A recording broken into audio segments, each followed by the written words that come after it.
किसी भी छठ के दिन, चाहे अंधेरी की छठ हो, चाहे उजाले की छठ हो, किसी भी छठ के दिन अगर षडानंद कार्तिकेय जी महाराज का नाम लेकर 6 बेलपत्र और उस 6 बेलपत्र पर 6 दुर्वा, 6 पुष्प, 6 अक्षत के दाने रखकर षडानंद कार्तिकेय बाबा के स्मरण कर कर शिवलिंग की जो जलाधारी है, उस जलाधारी पर जहाँ अशोक सुंदरी का स्थान है उसी के पास में कार्तिकेय जी का स्थान है।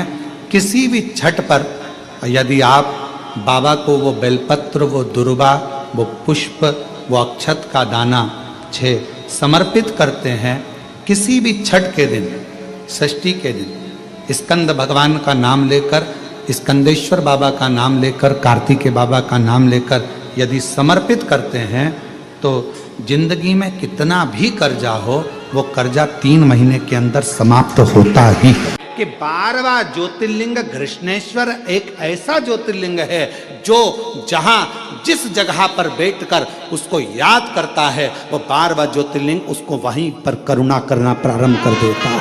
वो 12वां ज्योतिर्लिंग। और शुक्रवार के दिन माता लक्ष्मी के लिए अग्नि में आहुति दीजिए। शिव महापुराण में घृष्णेश्वर बाबा की जो कथा का वर्णन किया उसका भी स्मरण करें।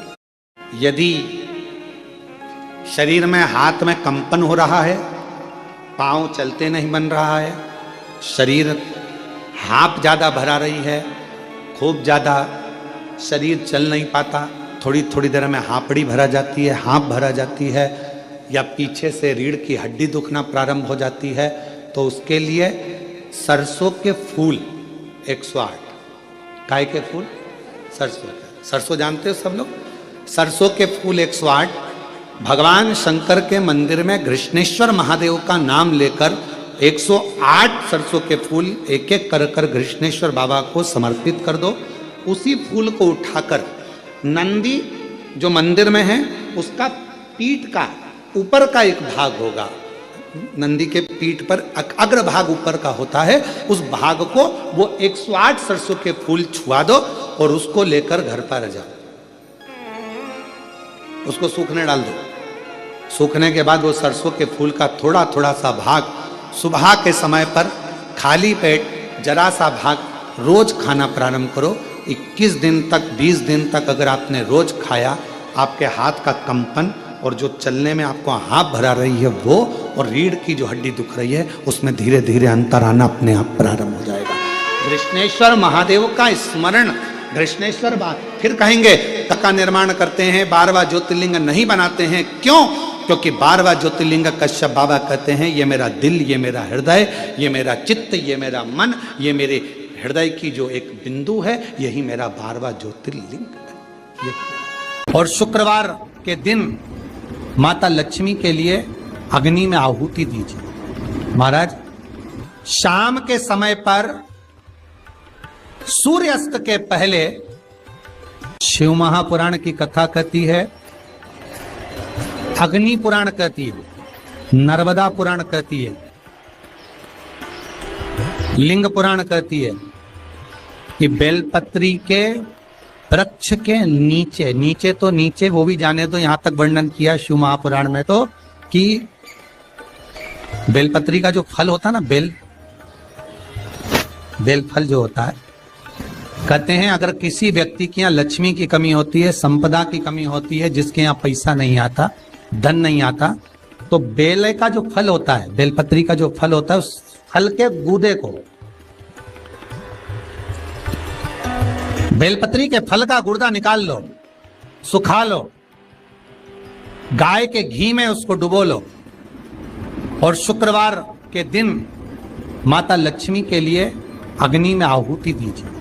महाराज, शाम के समय पर सूर्यास्त के पहले ये जो आहुतियां हम बेले के गुर्दे के फल की गाय के घी में डुबोकर माता लक्ष्मी और भगवान विष्णु के नाम से देते हैं, महाराज 2 या 3 शुक्रवार करोगे, लक्ष्मी की कभी कमी नहीं आती, संपदा बढ़ती है।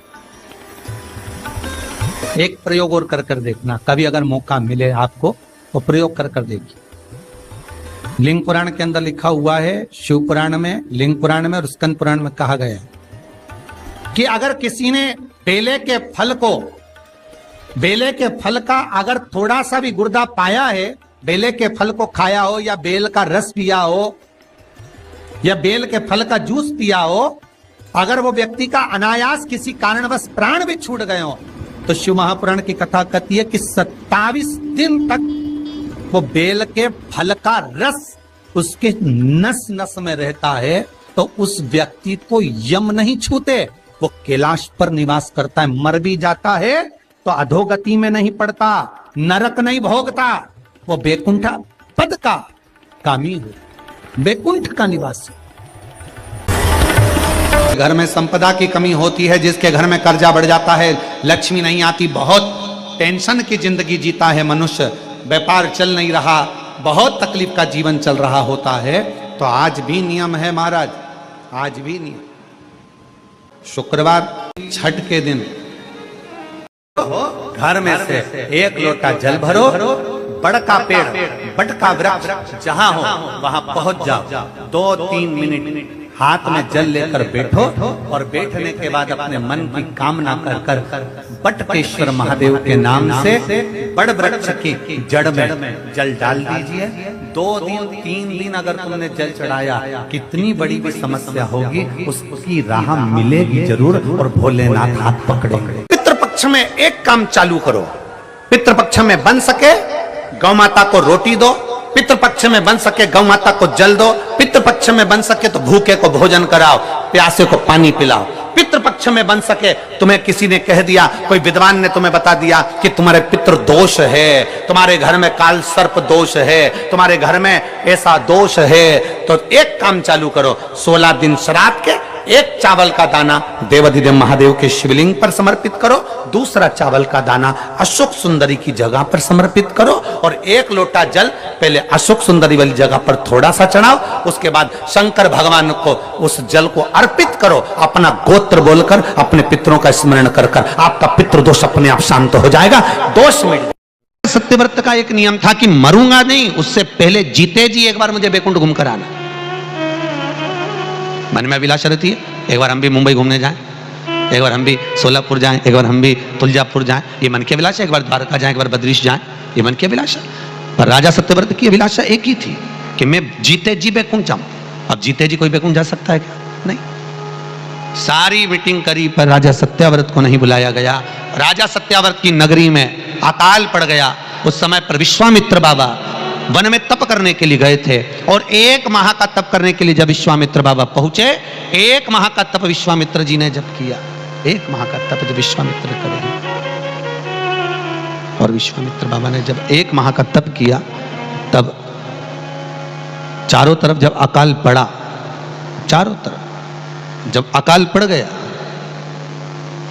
किसी ने सूचना करी राजा सत्यव्रत को तुम्हारी नगरी में अकाल पड़ा हुआ है, तो नगरी में अकाल पड़ा हुआ है, और कहीं पानी की व्यवस्था नहीं, कहीं भोजन की व्यवस्था नहीं,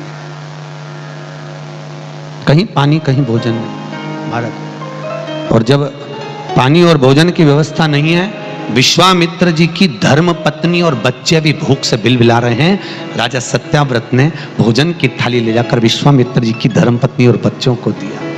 धर्म पत्नी बच्चों 1 महीने तक राजा सत्यव्रत की पत्नी और बच्चों का पालन, विश्वामित्र की पत्नी और बच्चों का पालन राजा सत्यव्रत ने करा, पूरी सत्ता का पालन करा।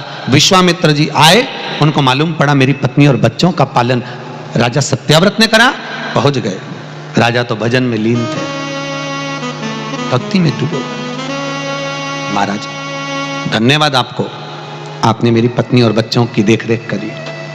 मैं 1 महीने तप करने चले गया था, भूल गया था घर को, आपने मेरे परिवार का भरण पोषण करा। मांगो तुम्हें क्या चाहिए? एक ही चीज थी, जीते जी बैकुंठ देखना है, बस एक बार। विश्वामित्र जी ने साधना कर कर तप कर कर नारायण को प्रसन्न करा। भगवान विष्णु से कहा राजा सत्यव्रत को बैकुंठ देखना है एक बार, तो भगवान नारायण ने कहा, सुनो विश्वामित्र जी, जिस मार्ग से लोग मरने के बाद वैकुंठ आते हैं उस मार्ग से तो जीते जी कोई नहीं आ सकता। और तुम भी जिद पे अड़े और सत्याव्रत भी जिद पर अड़ा है। तो विश्वामित्र जी, अगर राजा सत्याव्रत स्कंद देव की पूजन करे, भगवान कार्तिकेय का अगर भजन करे, भगवान शंकर के पुत्र का अगर स्मरण करेगा, तो यह पक्का है उसके लिए वैकुंठ का रास्ता दूसरा बना दिया जाएगा और वो जीते जी वैकुंठ जीते जी। स्कंद पुराण के प्रभास क्षेत्र में जब हम पहुंचेंगे चौथे दिन कथा में, उसमें लिखा हुआ है कि स्कंद भगवान के अगर केवल स्कंद पुराण को भी कोई जीव श्रवण कर लेता है तो मृत्यु, जीते जी भी उसके लिए मार्ग प्रशस्त होकर एक बार वो भगवान का दर्शन भले वो किसी रूप में करे, पर मरने से पहले उसको ऐसा महसूस होता है कि मैं वैकुंठ का दर्शन कर कर आया हूं। ये उसको भान होता है स्कंद पुराण को मात्र श्रवण कर लेने से। मात्र श्रवण, स्कंद भगवान का पूजन करा, भगवान शंकर का शिवलिंग बनाया, शंकर भगवान के गणेश जी को और स्कंद देव को बिठाकर पूजन किया। इतना पूजन करा विश्वामित्र और सत्याव्रत ने, इतना पूजन करा, भगवान विष्णु ने कहा नया रास्ता बना दिया जाए। विश्वामित्र जी ने धर्म से स्कंद देव से कहकर एक मार्ग का निश्चय किया। उस मार्ग पर राजा सत्याव्रत चलकर जाने लगे। जब थोड़ी दूर पर राजा सत्याव्रत पहुंचते से उसी समय पर इंद्र को जलन होने लगी कि जीते जी तो कोई आ ही नहीं सकता, तो मरा हुआ ये जीते जी कैसे आ गया। इतने में इंद्रदेव ने उसी समय राजा सत्याव्रत को ऊपर से नीचे धक्का मार दिया। धक्का दिया, राजा सत्याव्रत नीचे आ गया। वैकुंठ के मार्ग से धक्का देकर राजा सत्याव्रत को नीचे फेंक दिया। राजा सत्याव्रत ने विश्वामित्र जी से कहा, मेरा तप, मेरी साधना और स्कंद देव ने मुझे मार्ग दिया, इसके बाद भी इसने नीचे क्यों फेंका, मैं नहीं जानता, पर तू चिंता मत कर। विश्वामित्र जी ने कहा, फिर स्कंद देव की पूजन कर। महाराज, एक बेलपत्री एक तुलसी, एक बेलपत्री एक तुलसी, एक बेलपत्री एक तुलसी स्कंद देव को चढ़ाया गया। और जब बेलपत्र और तुलसा चढ़ाया गया, स्कंद देव प्रसन्न हो गए महाराज। और प्रसन्न होकर कहा, भगवान नारायण को याद किया। भगवान विष्णु ने कहा, मांगिए क्या चाहिए। स्कंद देव ने कहा, एक काम करो, वैकुंठ तो दुनिया जाती है, इनके लिए अलग वैकुंठ का निर्माण करा जाए, अलग से वैकुंठ बनाया जाए। वैकुंठ लोक और मृत्यु लोक के बीच में एक वैकुंठ बना दिया गया और उस वैकुंठ पर मार्ग प्रशस्त करा सत्याव्रत के लिए। जब राजा सत्याव्रत के लिए मार्ग प्रशस्त करा, तब भगवान विश्वामित्र को लगा कि वैकुंठ तो हवा में टंग रहा, कहीं वापिस सत्याव्रत ऊपर चढ़ा और नीचे गिर गया तो करा क्या जाए। तब भगवान विश्वामित्र जी ने उसी समय पर एक बड़ा सा खंबा ले जाकर उस वैकुंठ में लगाया। खंबे को लगाया, सत्याव्रत ऊपर गया। जाने के बाद जैसे सत्याव्रत ने प्रणाम करा, प्रणाम करते ही, वैकुंठ का दर्शन करते ही एक अश्रु उस खंबे पर गिरा। उस खंबे पर गिरते ही वो अश्रु के खंबा स्पर्श होने से नारियल का वृक्ष प्रकट हो गया। भगवान उसी समय माता पार्वती ने कहा, स्कंद देव, भले लोग गणेश जी का पूजन करे, प्रथम गिनती में गिने, पर तू हर कलश के ऊपर तू ही विराजमान मिलेगा। और स्कंद देव उस नारियल के रूप में विराजमान हो गए। आप 5 या 7 दिन रेगुलर लगातार प्रैक्टिकल करना चालू करो, भले आज से चालू कर दो। अगर बहुत भारी तकलीफ है कि ये तकलीफ बहुत भारी है, मिटी नहीं रही, द्विजेश्वर महादेव का नाम लो, एक लोटा जल लो, शंकर भगवान को, जैसे ये शिवलिंग, ये जलाधारी, ये जलाधारी का भाग, द्विजेश्वर महादेव का नाम लेकर जो जल चढ़ाया जाता है वो यहाँ से चालू होता है। जहां से पानी बहकर नीचे जाता है ना, तो यहाँ से जल चढ़ाना प्रारंभ होता है द्विजेश्वर महादेव का। द्विजेश्वर महादेव का जल यहाँ से चढ़ाते चढ़ाते चारों तरफ घुमाते हुए वापिस जलाधारी पर आता है, जहां से जल अपन बह रहा है उधर, फिर वापिस आता है और सामने जहां तुम खड़े हो, चाहे इधर खड़े हो चाहे इधर खड़े हो, वो जल वापिस आकर फिर इसी तरह से धार पड़ती पड़ती शंकर के शिवलिंग पर जाती है और द्विजेश्वर महादेव से प्रार्थना करी जाती है। तो कैसी भी दुख की घड़ी हो, वो दुख की घड़ी टल ही जाती है।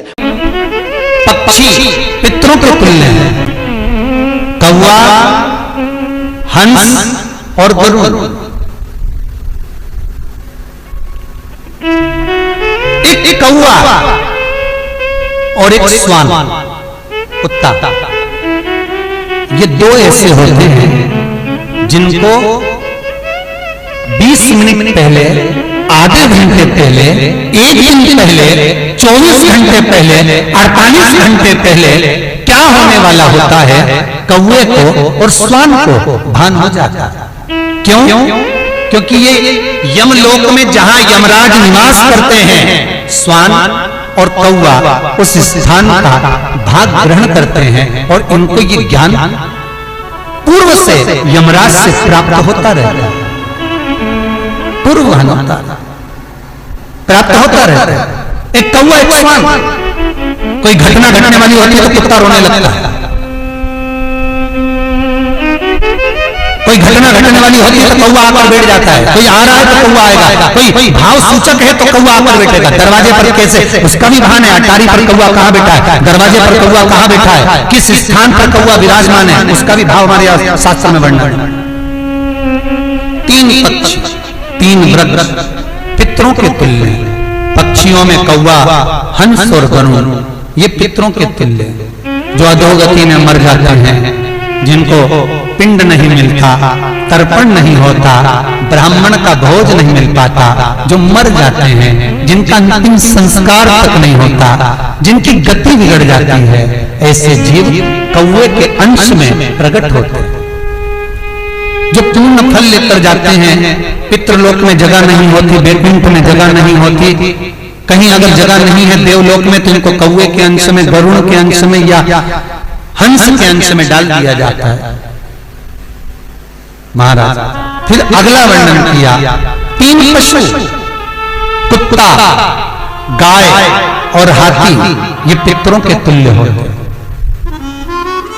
शिव महापुराण की कथा कहती है, अगर श्राद्ध पक्ष में गया नहीं जा सकते तो गाय के मुख में गयासुर ने वर दिया था कि गाय के मुख में अगर कोई गया नहीं आ पाएगा तो गयासुर 16 दिन गाय के मुख में निवास करेगा, और गाय के मुख में श्राद्ध के समय पर अगर कोई रोटी देगा, श्राद्ध के समय पर जो भाग देगा उसको गया जी में पिंड करने का पुण्य फल प्राप्त होगा। ये गयासुर का वर गौ माता के लिए था।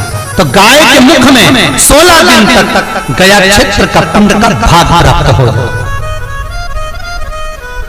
कुत्ता, गाय और हाथी। श्वान को रोटी क्यों देते हैं? क्योंकि श्वान पितरों को अपना भाग प्रदान कर देता है। श्वान भक्ता नहीं है, चुका देता। फिर तीन जलचर हैं महाराज जो पितरों के तुल्य हैं, मछली, कछुआ और नाग। पिंड जो बनाया जाता है वो पानी में दिया जाता है, मछली जिसको पाती है वो पितरों को प्राप्त होता है। कछुआ श्रावण के इस 16 श्राद्ध के अंतर्गत कछुआ यदि आपके दिए हुए भाग को पा लेता है तो वह जीव उसी समय पर तर जाता है। और महाराज नाग वो भी पितरों के तुल्य माना। इन तीन पितरों के क्रम का वर्णन किया गया है। भगवान शिव ओगरदानी बट का वृक्ष के रूप में ब्रह्मा को बना देते हैं और शंकर बटकेश्वर महादेव के रूप में विराजमान हो जाता है। ऐसा सुंदर प्रसंग शिव महापुराण में वर्णन किया। तीन वृक्ष पितरों के तुल्य हैं, तीन वृक्ष पितरों के तुल्य हैं। पहला पीपल, दूसरा बट वृक्ष, तीसरा बेलपत्र का।